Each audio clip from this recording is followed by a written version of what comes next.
Bismillahirrahmanirrahim. Ar-Rahmanirrahim.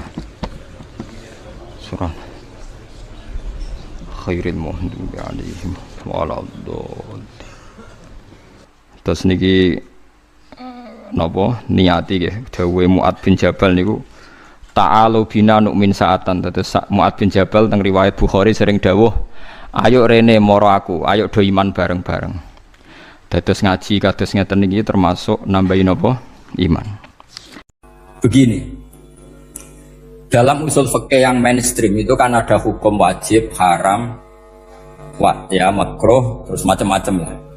Termasuk ada mubah.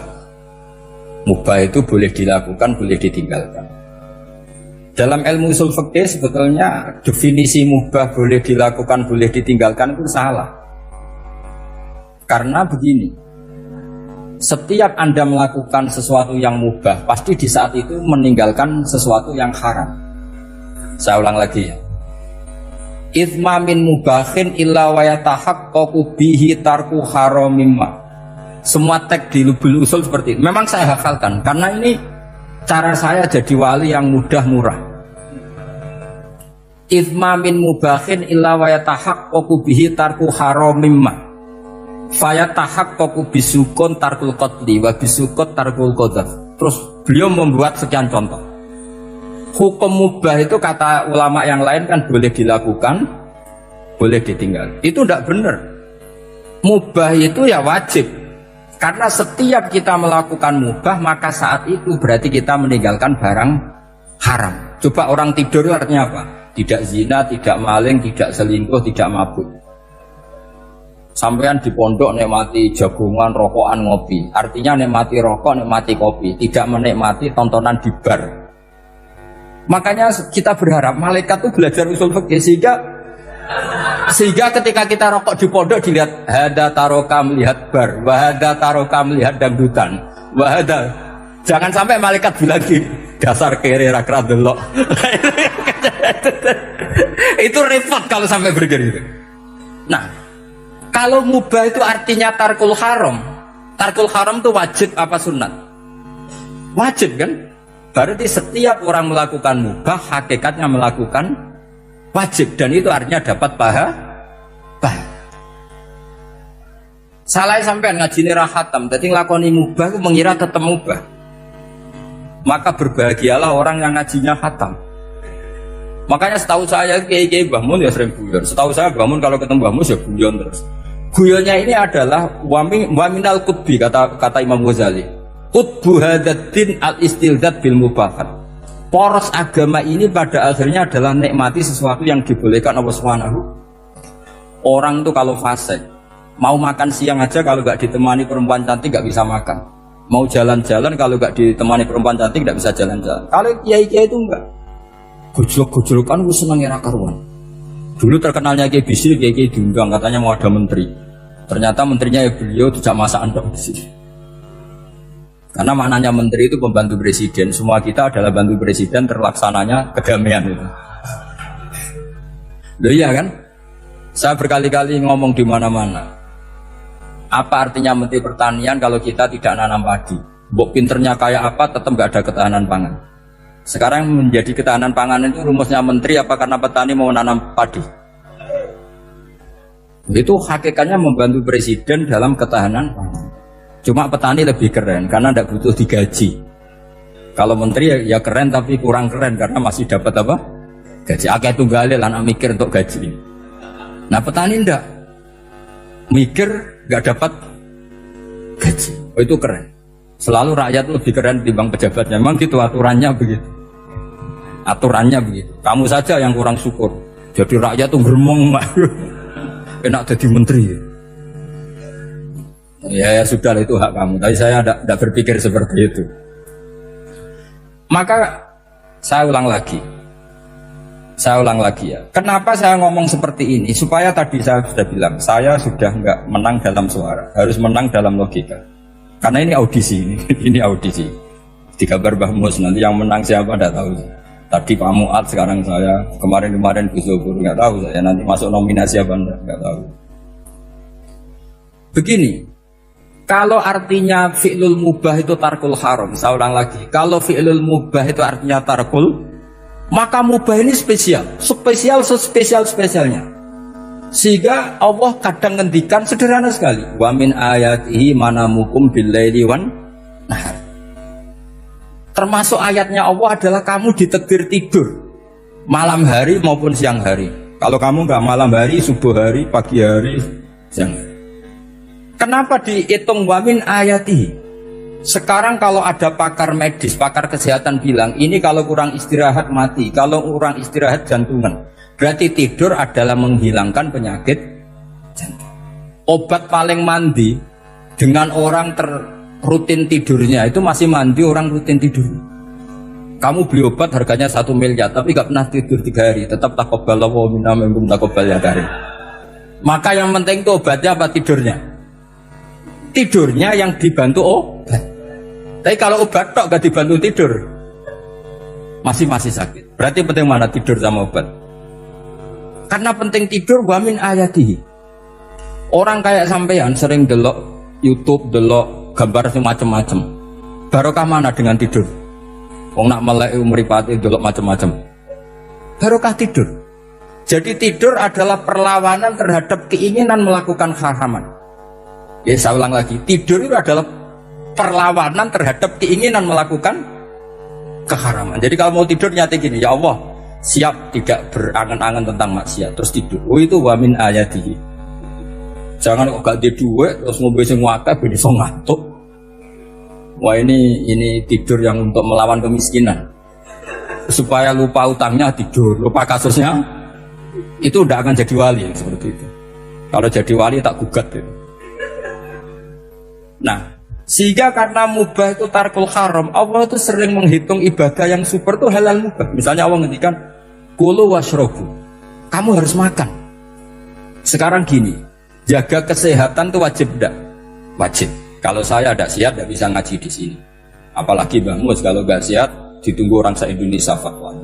Dan di antara cara sehat kamu harus makan. Kalau nggak makan sakit. Lalu makan dengan posisi menyehatkan orang yang bisa fatwa, bisa mulang, bisa macam-macam. Posisi ini super apa tidak super? Super. Maka Allah kadang sederhana ngendikan ibadah itu kulu wasrohu jom kowe yo mangan yo. Tapi ayat ini menjadi tidak hebat kalau dibaca orang tidak pernah ngaji usul fikih.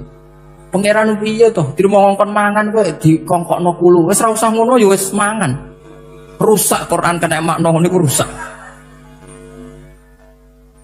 Kamu tahu superiornya ayat kulu wasrobu kalau belajar fa inna fi'lal mubah berarti tarkul haram karena saat melakukan mubah artinya tarkul haram. Dan tarkul haram itu penting. Sekarang gini, merusak diri sendiri haram apa enggak? Haram. Untuk supaya tidak rusak kamu harus makan. Berarti makan wajib apa sunat? Wajib. Lho sing haram itu kalau tulung piring dintekno. Nah, dengan cara pemaknaan seperti ini, Quran akan superior. Bahkan di ayat-ayat yang kelihatannya sederhana, kulu washrobu wala tusrifu. Ketika Nabi Musa dimenangkan mengalahkan Fir'aun, itu Allah firman pertama gitu, kamu harus makan mimma razaqnakum. Cuma syaratnya wala tatghaw fihi fayakhilla alaikum ghadab. Kalau kamu berlebihan nanti dapat ghadab saya. Nah khawatir saya kalau ilmu ini sudah hilang terus ayat-ayat yang biasa tentang kemanusiaan dikira biasa. Padahal ayat ini super. Misalnya nikah. Nikah itu oleh Allah, perempuan yang kita nikahin itu oleh Allah disebut surga. Saya punya bukti. Misalnya gini ayatnya, wala tangkihul musyrikati hatta yu'min wala amatum mu'minatun khairum min musyrikati walau a'jabatkum. Terus tulisannya ayat wala tangkihul musyrikina hatta yu'minu wala abdu mu'minun khairum min musyriki walau a'jabakum.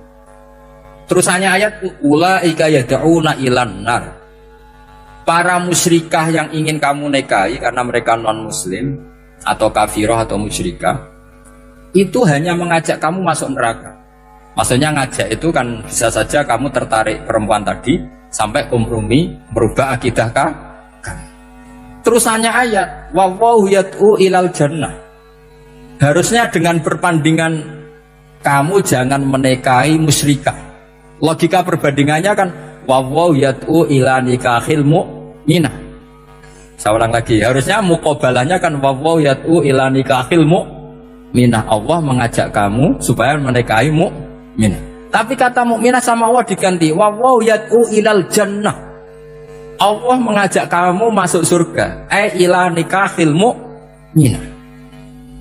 Artinya gini, setiap kamu hubungan intim sama istri kamu itu adalah menjadi kamu tidak zina.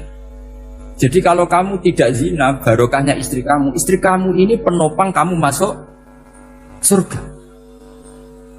Makanya Rasulullah pernah ditanya, ibadah itu apa saja? Nabi secara ringan diantara jawabannya, wa fi buti ahadikum shadaqah. Sudah kamu ngumpul istri kamu itu ya ibadah.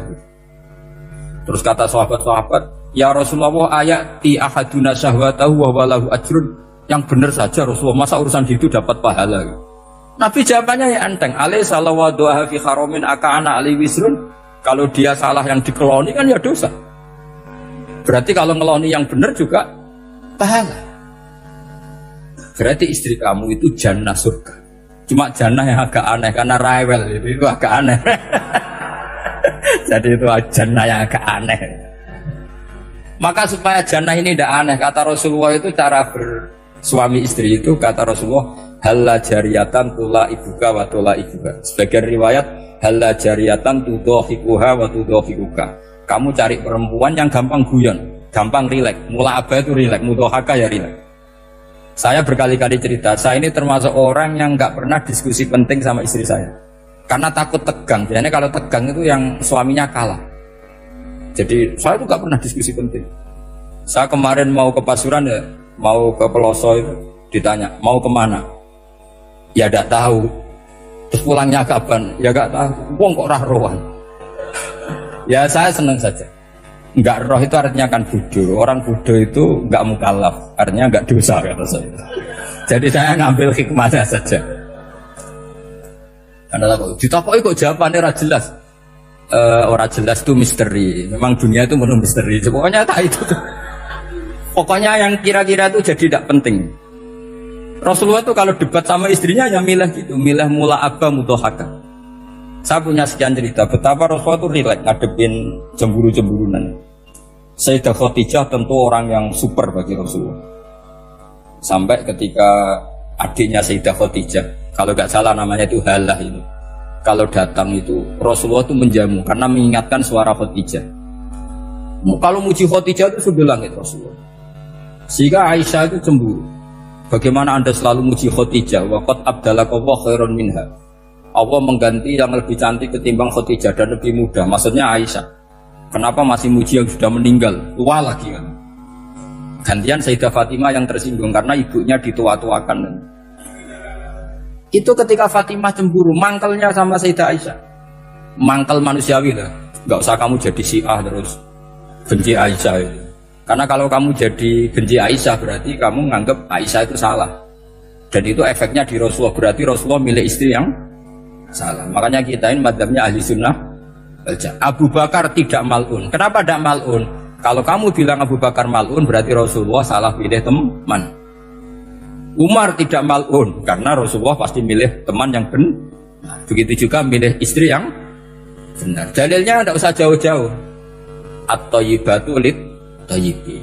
At-yabut thayyib tentu Rasulullah. Berarti istrinya pasti thayyibah. Jadi madhab ahli sunnah adalah madhab yang jelas-jelas mimbaini farsi wa adami labanan khalisan sa'iwal lisan. Jadi kalau kamu cari logika gampang saja. Nabi itu thayyib, bahkan atyabut thayyib. Padahal kata Allah at-thayyibatu lit-thayyibi. Ya jelas ya. Jadi ini tidak usah dimasukkan hati tentang konfliknya Aisyah dan Fatimah, itu biasa saja. Yang satu bela ibunya, yang satu bela dirinya. Sebenarnya Aisyah itu nggak niat ngiritik Khadijah, ingin diperhatikan Rasulullah saja. Terus ketika Sayyidah Fatimah matur ya Rasulullah saya supaya ngalahkan Aisyah itu gimana? Karena ibu saya sudah meninggal ya memang cantik dia, muda dia. Dan tahu betul orang kalau Nabi itu sangat mencintai Aisyah. Kata Rasulullah bilang gini saja, tetap hebat ibu saya. Karena ibu saya dapat Rasulullah rondo untuk Joko. Kowe ayu kaya apa iku untuk dudo. Jadi rileks saja Rasulullah. Akhirnya ya semenjak itu nggak ngeritik lagi, bahaya nih kalau ngeritik. Khadijah itu kan sudah umur 40 tahun, janda dapat Joko. Aisyah perawan tuh judo, keren mana? Keren Khadijah. Jadi tidak semua masalah itu Nabi itu menyelesaikan cara ekstrim. Nabi itu biasa mula apa? Santai ya. Nah, kalau para mbak-mbak ini ingin jadi surga yang nggak aneh, syaratnya jangan rewel, karena di surga itu nggak boleh ada orang rewel. Tapi kalau nggak rewel sementara suami kamu nggak bener, ini namanya goblok. Maka kata Mbak Mun kalau mijazahi santri-santrinya, cung bujum kudu rewel, nggak ngono fakir kata Mbak Mun. Tapi santri yang di belakang gremeng, iya bah nak fakir, nak jantungan mati. Makanya sering itu. Jadi di antara ulumil Quran itu ada istilah maudhi'ul mutmar mengganti maudhi'ud dhamir atau maudhi'ul lafzi menggantikan lafdan akhar. Itu memang agak jadi medhi ilmu tafsir, tapi bagi pelakunya itu menjadi gampang. Ya tadi, ketika Allah melarang nikah hal musyrikah, saya ulang lagi. Ketika Allah melarang nikah hal musyrikah, normalnya perbandingannya kan wawaw yad'u ila nikahil mu'minah. Tapi sama Allah digenti, wawaw yad'u ilal jannah. Itu menunjukkan bahwa nikahul mu'minah adalah al jannah. Karena kamu hubungan intim ya ibadah. Diwamuk kowe sabar ya ibadah. Nafakoi ya ibadah. Neng-nengan kejahatan senjata juga ibadah. Seru, neng-nengan itu seru. Karena memang di antara sistem tubuh kita itu butuh masa-masa jeda. Itu mari cerdas. Karena tubuh kita ini tidak hanya butuh seneng, tapi juga butuh susah. Susah itu melahirkan kearifan. Jajal bojomu tahu minggat, mesti kearifan kamu meningkat. Jadi minggat itu ya penting. Nikmati saja.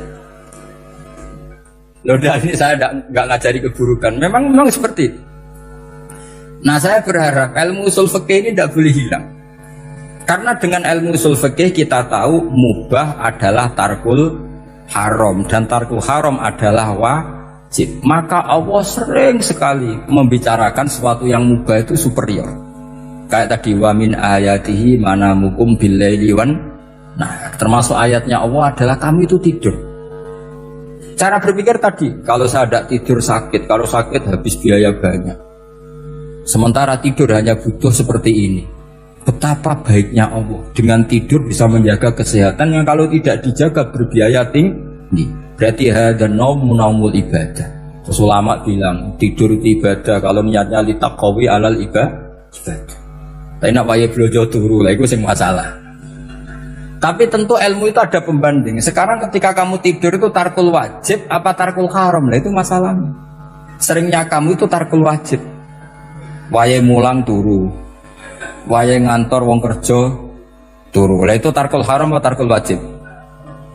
Tarkul wajib. Kalau tarkul wajib berarti status tidur kamu haram. Sudah pinter ini sudah maju ini sudah maju.